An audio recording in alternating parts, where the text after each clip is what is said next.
Yan, mag-set tayo ng trade. Manage your risk.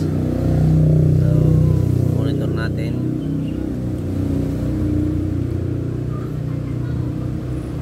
Ayan.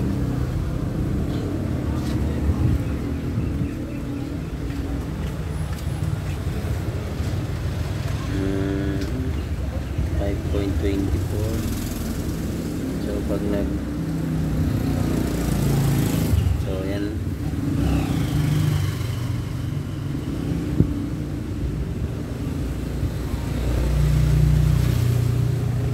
Tayo natin.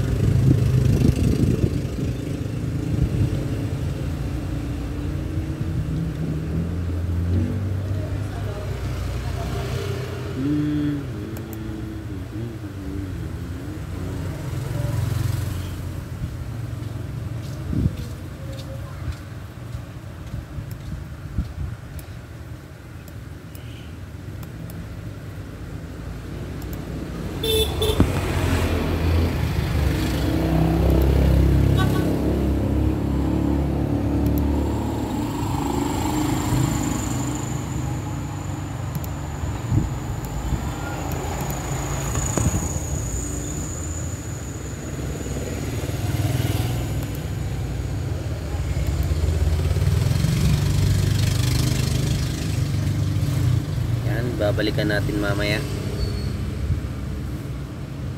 Sir, na premature tayo.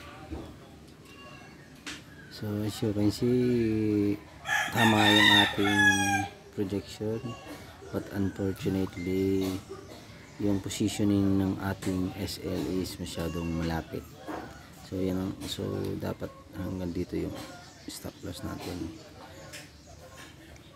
So okay lang yan. So please, yung ating projection is tumatama. So sa susunod na position, ingat tayo sa masyadong tight ng SL. And mas maganda is kailangan nakabantay ka sa ano mo once ikaw ay scalping lang. So yun lang. Happy trading. Bawi tayo next mga master. Thank you.